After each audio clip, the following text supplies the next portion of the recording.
It started with a scream.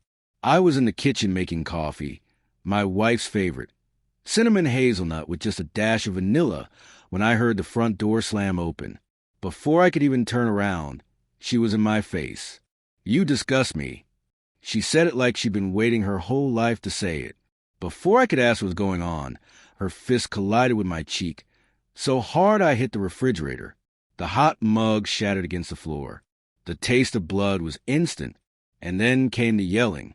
Her brothers, both of them, stormed in, red-faced and furious. No time to ask questions. No time to breathe. The first punch hit my ribs. The second knocked me over the kitchen table. By the time they were dragging me into the yard, my head was spinning, my mouth filling with blood, and all I could hear was my wife's voice through the haze. "She's pregnant. You ruined her." I didn't understand. "Who?" I coughed out. "Sophia," she spat. Her sister, her 18-year-old sister, who'd been staying with us for a few months after finishing school, trying to figure out her future. Sophia, who I treated like a younger sibling, who I drove to college interviews, who I protected from the world outside. She said I forced myself on her. She said I got her pregnant. They believed her instantly. My wife, her brothers, even her parents. No one asked me a single question. No one stopped to notice the look of sheer confusion and horror on my face. The police weren't called. They said they didn't want to involve the law, that they'd handle it as a family. What they meant was destroy me. They took my clothes. They threw my things out into the yard. Her father stood at the porch with a bat, daring me to say something, to come back, to beg. But I didn't beg. I couldn't.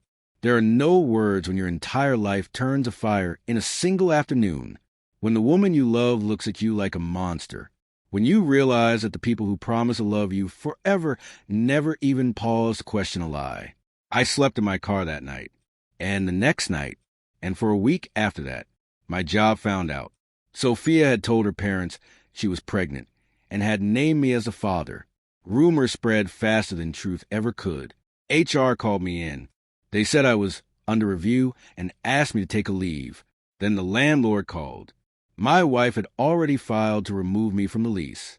My bank account was frozen after she drained the joint one. I became a ghost. No one would look me in the eye. No one believed me when I said I didn't do it. I didn't touch her. I barely even talked to her unless it was about school or life or her future. But none of that mattered. What mattered was that she cried. She said the words. And they chose to believe her. Weeks passed. I tried to speak to my wife, to beg her to talk, to look at me, to remember who I was. I'd never so much as raised my voice to her. I worshipped her. But she wouldn't answer the door. Her brothers threatened me with restraining orders. Her father told me if I came near the house again, I'd disappear. So I disappeared. I moved into a rundown studio 2 towns over, using what little money I had left.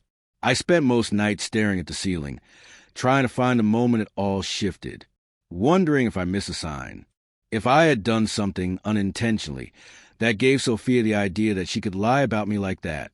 But lies don't need reasons. They just need to be believed. 2 months later, I heard from a friend of the family. Quietly, secretly. She told me Sophia had lost a baby. She told me it wasn't mine. She told me Sophia had confessed, in tears, in front of her mother, that it had all been a lie. She'd slept with someone else. A guy she met at a party. A guy who wanted nothing to do with her after. And she panicked. She was afraid her family would judge her. Afraid her sister would hate her.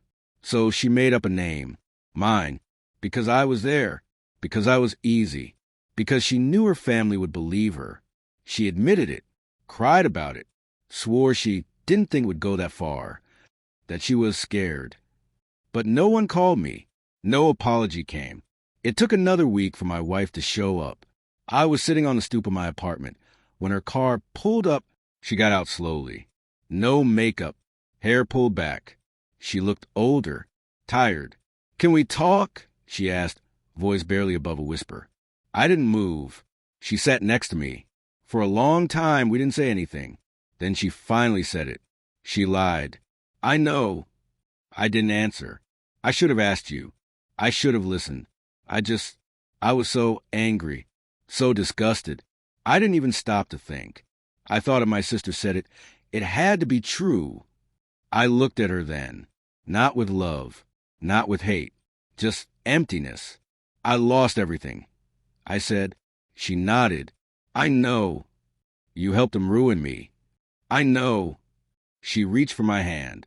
I pulled it away. She's gone, she said. My parents sent her to live with an aunt out of state. They're ashamed. We all are. I laughed. A hollow, bitter sound. Too late for shame. She didn't argue. I'm sorry, she said. I don't expect forgiveness. I just wanted you to know the truth came out. That I was wrong. That I see it now. I stood. She didn't follow. And that was the last time I saw her. Truth is, forgiveness isn't always possible. Some betrayals are too deep, not because of the lie itself, but because of how quickly people chose to believe it. In the end, Sophia's lie didn't just destroy a marriage. It shattered trust in its purest form. It showed me that love, no matter how strong, is only as powerful as the doubt that follows it. Now I live quietly. I keep to myself. I paint sometimes. I write. I walk. I survive. But I don't love easily. I don't trust easily. And I don't drink cinnamon hazelnut coffee anymore. Some flavors never taste the same after betrayal.